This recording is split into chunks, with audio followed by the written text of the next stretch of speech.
Vous vous souvenez sans aucun doute qu'en octobre 1985 a eu lieu le 8e congrès du PDCI-RDA et que le président de notre parti a tenu une conférence de presse qui restera jamais gravée en lettres d'or dans l'histoire de notre pays, voire dans les annales de la vie internationale. Une conférence de presse que les confrères de la presse étrangère qui ont eu le privilège d'y assister et d'y participer ont qualifié de magistrale, de mémorable, d'historique et ont utilisé d'autres termes de commentaires qui traduisent bien la qualité exceptionnelle de cet événement. Vous vous rappelez aussi qu'a eu lieu au palais présidentiel, quelques 3 mois plus tard, en janvier 86 précisément, la traditionnelle cérémonie de présentation des vœux du corps diplomatique et des corps constitués au chef de l'État.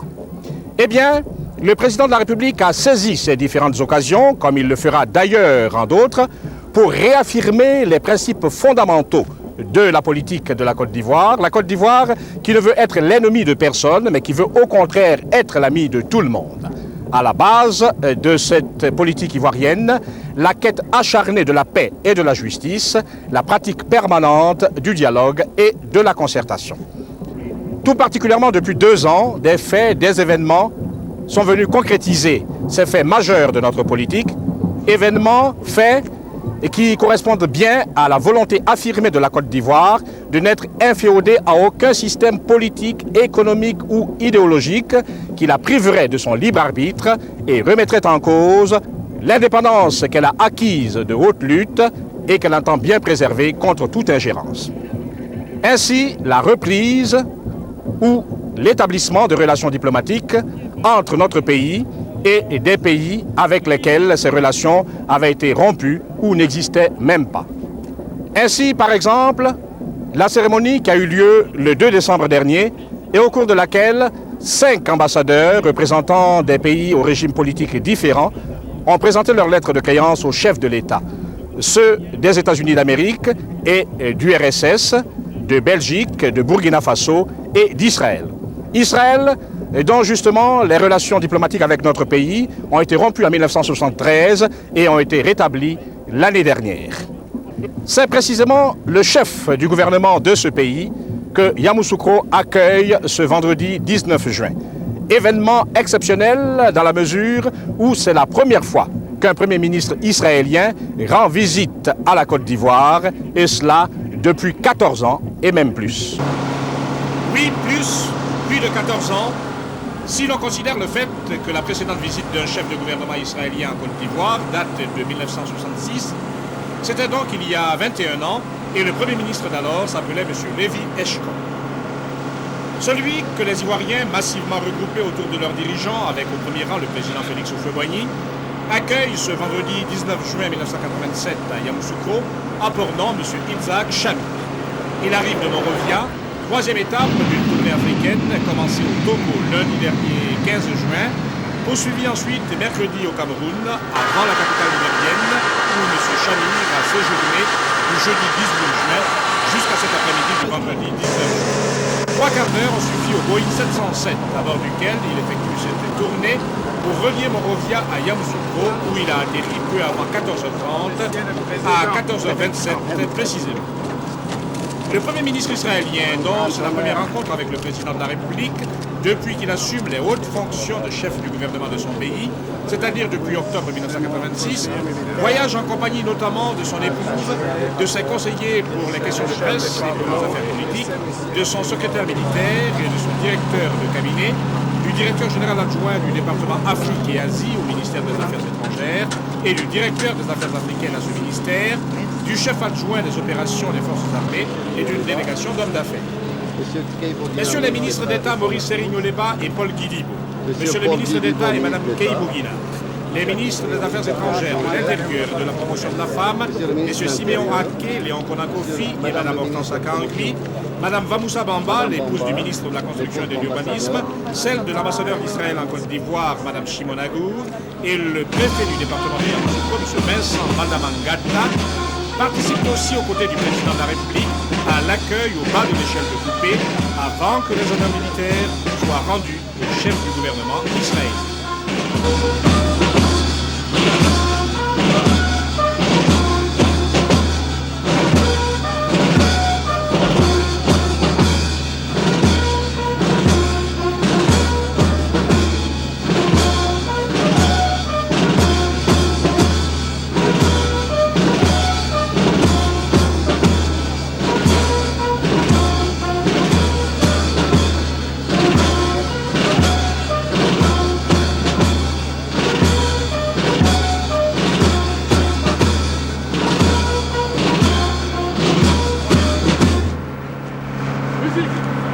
Honneur à son excellence, monsieur le Premier ministre de l'État d'Israël.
La tenue des troupes mise en place pour lui rendre les honneurs militaires est particulièrement appréciée en connaisseur par M. Yitzhak Shamir, qui a été membre d'une organisation militaire de son pays. Le nouveau Premier ministre israélien, qui est né en 1915 à Rusinov, en Pologne, y est diplômé d'un lycée hébraïque. Il a été membre du Bétar, mouvement de jeunesse révisionniste. Ayant commencé à étudier le droit à Varsovie, il a dû interrompre ses études pour émigrer en 1935 en terre d'Israël, où il est entré à l'université hébraïque de Jérusalem. Ses parents et les autres membres de sa famille restés en Pologne ont tous été exterminés dans la Shoah, c'est-à-dire le génocide nazi. C'est en 1937 que M. Shamir adhère à l'Irgun Vai Leumi, l'organisation militaire nationale. En 1940 et 1941, à la suite d'une scission au sein de l'Irgun, il se joint au LERI, Lochamet Erut Israël, c'est-à-dire combattant pour la liberté d'Israël, et dont il est l'un des chefs jusqu'à l'accession d'Israël à l'indépendance en 1948. Ces deux organisations étaient des mouvements clandestins combattant le régime britannique en Palestine. Après le décès du commandant du LERI, Avraham Stern, M. Shamir, avec l'aide du docteur Israël Eldad et de M. Nathan Yalin Mor, réorganise le comité central du LERI. À deux reprises, en 1941 et 1946, il est arrêté par les autorités mandataires britanniques. Il réussit chaque fois à s'évader. Après sa seconde évasion d'un camp de détention en Érythrée, il parvient, en traversant l'Éthiopie, à Djibouti, alors colonie française. La France lui accorde à cette occasion l'asile politique. Il revient en Israël en mai 1948, lorsque ce pays accède à l'indépendance. Depuis cette date et jusqu'en 1955, M. Shamir reste dans l'ombre et se consacre à des activités commerciales. Entre 1955 et 1965, il occupe un poste important au Mossad, l'un des services de sécurité d'Israël. Il retourne ensuite à ses affaires tout en œuvrant activement en faveur des Juifs soviétiques. En 1970, M. Shamir adhère au parti Hérout de M. Menachem Begin et il est élu au comité central de ce parti. Il devient le chef du département de l'immigration et plus tard prend la tête du département de l'organisation. En mars 1975, il est élu président du comité exécutif et est réélu à l'unanimité à ce poste en mars 1977. En décembre 1973, M. Shamir est élu à la Knesset, le Parlement d'Israël. Il est élu sur la liste du Hérout et devient membre de la Commission des Affaires étrangères et de la Défense, ainsi que de la Commission du contrôle de l'État de la Knesset. Le 17 mai 1977, M. Yitzhak Shamir est élu de nouveau à la Knesset et le 13 juin 1977, il en devient le président. En mars 1980, à la suite de la démission du général Moshe Dayan, il est nommé ministre des Affaires étrangères. Dans le cadre de ses fonctions, il dirige les négociations qui aboutissent à l'application du traité de paix avec l'Égypte, noue des contacts avec des leaders africains en vue de la reprise des relations diplomatiques avec plusieurs États de notre continent et conduit les négociations qui se termineront en mai 1983 par un accord avec le Liban. Après que le Premier ministre Menachem Begin eut annoncé son intention de démissionner, M. Yitzhak Shamir est choisi le 1er septembre 1983 par le comité central du Hérout comme candidat pour lui succéder. Durant 11 mois, le gouvernement Shamir se maintient au pouvoir, 11 mois pendant lesquels un certain nombre d'initiatives dans le domaine économique sont prises, mais ne peuvent être menées à terme en raison du renouvellement de la Knesset. Les élections de 1983 sont les premières que dirige M. Shamir en qualité de chef du parti Likoud. Ni le Likoud ni le Parti travailliste ne pouvant composer un gouvernement de coalition, l'appel lancé par M. Shamir pour un gouvernement d'union nationale est accepté par M. Shimon Peres et pour la première fois, un gouvernement formé avec les représentants des deux groupes parlementaires les plus importants du pays est constitué.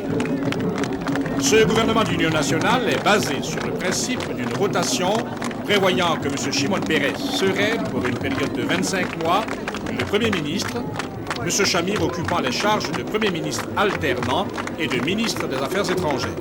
À la fin de la première période, les rôles seraient intervertis, c'est ce qui s'est effectivement produit, et en octobre 1986, M. Shamir est invité par le président de l'État d'Israël à diriger le gouvernement en qualité de Premier ministre. C'est la deuxième période du gouvernement d'union nationale. Voici donc présenté l'homme d'État que Yamoussoukro accueille ce vendredi 19 juin 1987, l'homme d'État que Yamoussoukro accueille à l'Ivoirienne avec tout ce que cela comporte de chaleur hospitalière et de générosité spontanée.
chef de l'État en s'adressant le 2 décembre 1986 à l'ambassadeur d'Israël, M. Shimon Agour.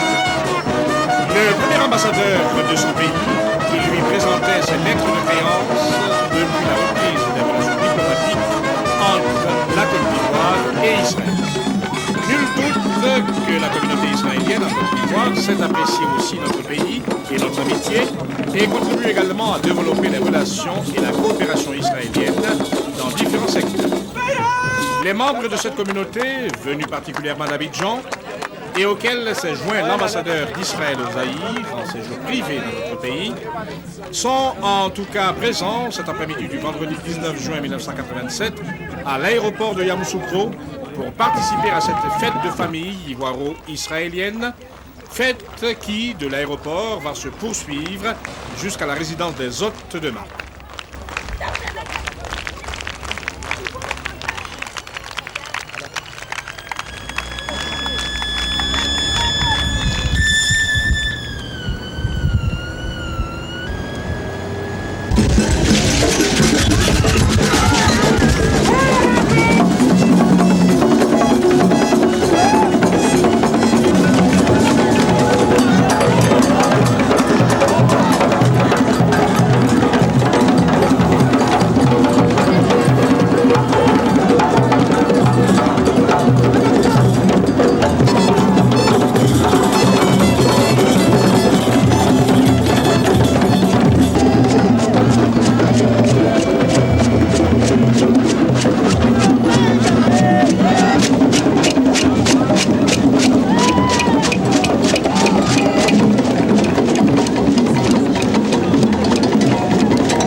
C'est donc à la résidence des hôtes de marque, précisément dans la rotonde à coupole ellipsoïdale de cette résidence, que le Premier ministre israélien a bien voulu faire une déclaration à la presse en répondant à une question de votre serviteur.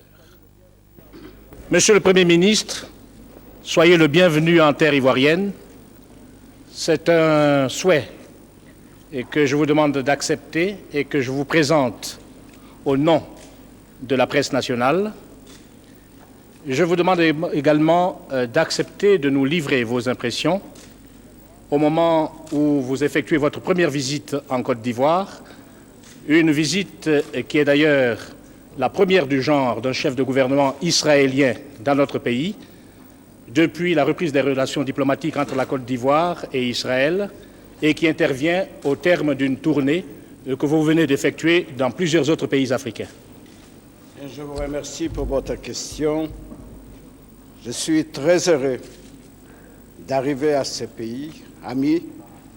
Je suis très reconnaissant au président de la République de Côte d'Ivoire, M.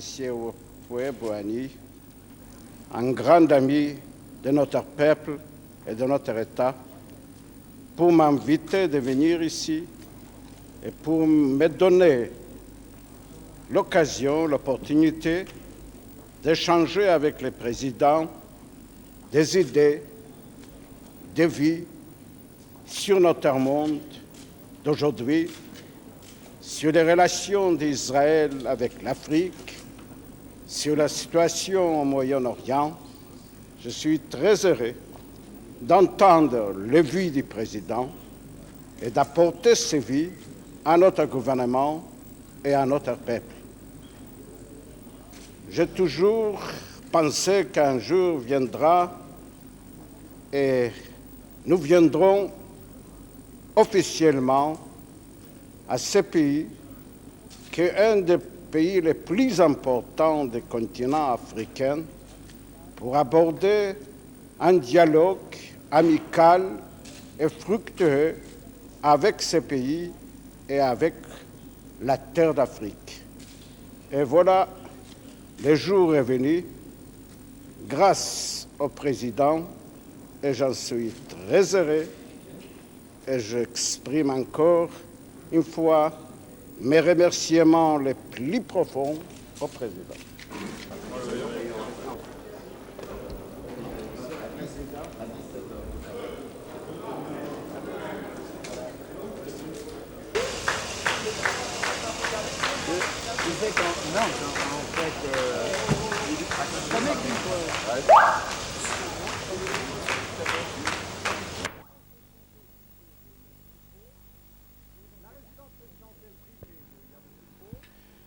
La résidence présidentielle privée de Yamoussoukro, le vendredi 19 juin 1987, en fin d'après-midi, il est un peu plus de 17 heures. Le Premier ministre israélien, M. Yitzhak Shamir, arrivé dans la cité 1h30 plus tôt, se rend à cette résidence afin d'y rencontrer le maître des lieux, si je puis ainsi m'exprimer, et le propriétaire de ces lieux n'est autre que le président Félix Houphouët-Boigny.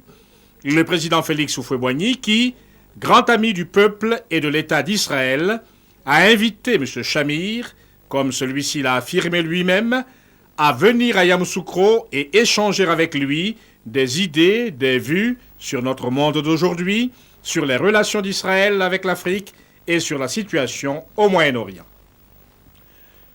M. Yitzhak Shamir a toujours pensé qu'un jour viendrait où il se rendrait officiellement en Côte d'Ivoire, la Côte d'Ivoire qui, a-t-il précisé, est l'un des pays les plus importants de notre continent. Un jour, il se rendrait en Côte d'Ivoire donc pour apporter à ce pays et à la terre d'Afrique l'amitié d'Israël. Ce jour est donc venu et M. Yitzhak Shamir a eu, ce vendredi 19 juin 1987, l'occasion d'entendre les points de vue du président de la République sur différents problèmes d'actualité, notamment ceux du Moyen-Orient et des relations d'Israël avec l'Afrique. Les entretiens en tête-à-tête entre le président de la République et le Premier ministre israélien, qui ont duré environ 1 heure en la résidence privée du chef de l'État, se sont poursuivis également en tête-à-tête au cours du dîner compris à partir de 20h30 les deux hommes d'État à la résidence des hôtes de marque, cette résidence abritant le séjour de M. Shamir à Yamoussoukro.